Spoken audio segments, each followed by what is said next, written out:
warahmatullahi wabarakatuh. Perkenalkan, kami dari kelompok 7 yang beranggotakan saya Luciana Disertiani, saya Kerta Reza Panduwinata, dan saya Sartika Wulandari. Selamat menyaksikan kromatografi lapis tipis. Tujuan percobaan: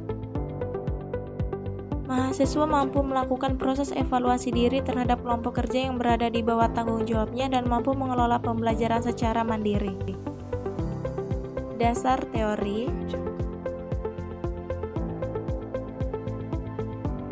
kromatografi lapis tipis dikembangkan tahun 1938 oleh Ismailov dan Schreiber. Adsorben dilapiskan pada lempeng kaca yang bertindak sebagai penunjang fase diam. Fase bergerak akan merayap sepanjang fase diam dan terbentuklah kromatogram. Ini dikenal juga sebagai kromatografi kolom terbuka. Alat dan bahan. Alat yang digunakan ada plat lembaran kertas KLT, gambar KLT, botol semprot, dan pengering rambut.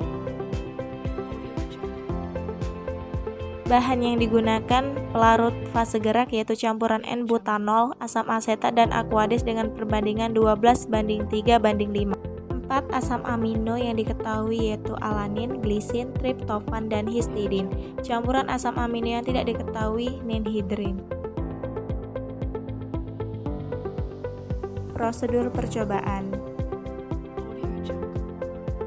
Pertama, tuang campuran pelarut ke kamber KLT dan tutup kamber.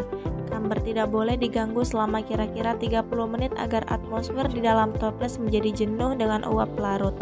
2. Potong plat dengan ukuran yang sesuai dan gunakan pensil. Gambar garis lurus melintang kurang lebih 1 cm dari bawah. 3. Ambil larutan asam amino dengan menggunakan tabung kapiler dan tuang setetes larutan asam amino tersebut pada garis plat KLT yang sudah diberi tanda. 4. Keringkan plat KLT yang sudah ditetesi larutan glisin tadi. 5. Ulangi langkah-langkah untuk sampel campuran asam amino yang tidak diketahui. Masukkan plat ke dalam kamber KLT dan letakkan plat KLT tersebut serata mungkin dan sandarkan pada sisinya. Biarkan plat menarik pelarut ke atas plat sampai kira-kira 1 cm dari ujung. 8. Angkat plat KLT tersebut dan gambar garis lurus melintasi bagian from solvent. 9. Keringkan kembali plat KLT. 10. Semprotkan plat KLT yang sudah kering tadi dengan reagen ninhidrin. Ninhidrin akan bereaksi dengan totalan asam amino dan menghasilkan warna yang kompleks. 12. Beri tanda pada bintik-bintik yang berwarna yang telah dihasilkan pada plat KLT, lalu ukur bintik-bintik warna yang dihasilkan pada plat KLT dari titik asal atau garis awal. 13. Hitung nilai RF. Pelaksanaan proyek. Langkah pertama yaitu menimbang silika gel sebanyak 15 gram, kemudian ditambahkan 25 ml air. Kemudian diaduk sampai merata. Kemudian, silika gel yang telah diaduk diratakan di atas kaca.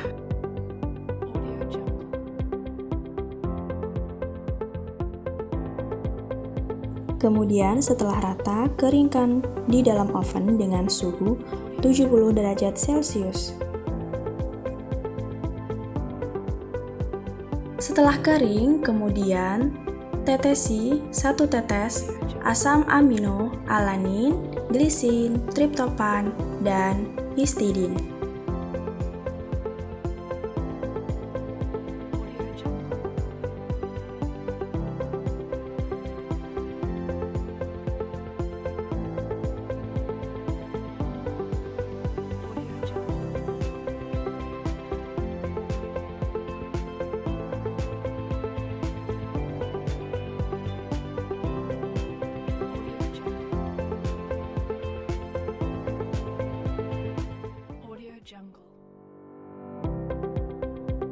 Kemudian masukkan eluan yang telah dibuat.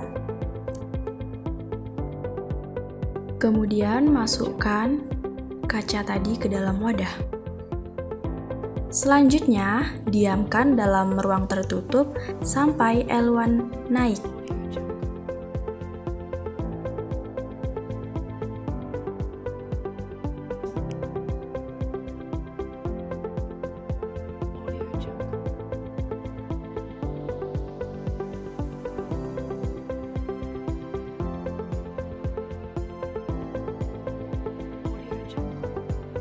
Setelah L1 naik, kemudian keringkan di dalam oven. Setelah kering, kemudian semprot silika gel dengan penyemprot ninhidrin. Reaksi yang terjadi antara asam amino alanin dengan ninhidrin yaitu terbentuknya warna biru ungu. Kemudian, pada reaksi asam amino dengan ninhidrin akan terbentuknya warna merah muda. Setelah disemprot dengan penyemprot ninhidrin, kemudian dikeringkan ke dalam oven. Setelah kering, kemudian semprot dengan penyemprot kuprinitrat. Hasil yang didapat adalah pada alanin berwarna ungu dengan panjang 4,2 cm. Kemudian pada glisin terbentuknya warna orange dengan panjang 3,6 cm. Kemudian pada triptofan terjadinya warna kuning dengan panjang 5,1 cm. Kemudian pada histidin terbentuknya warna merah muda dengan panjang 2,8 cm.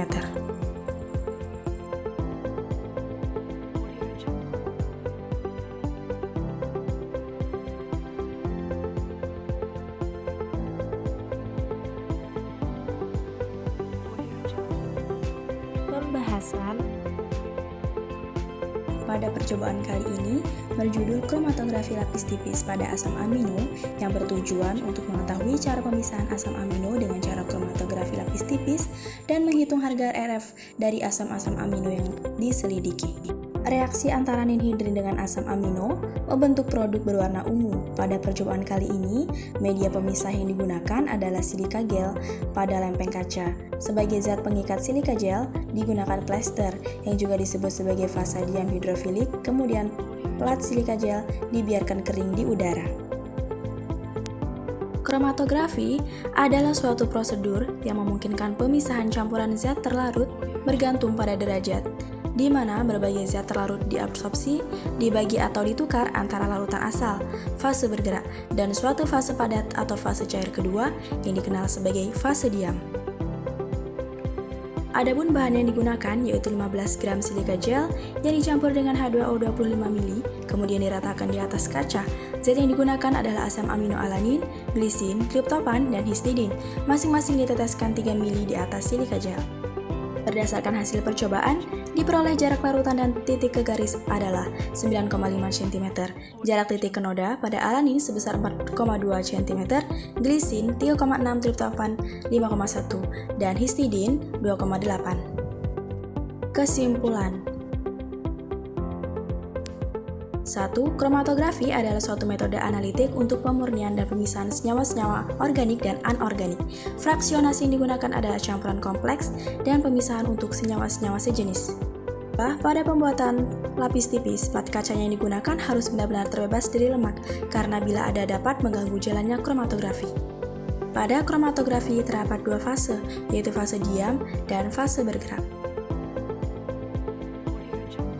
Thank you guys.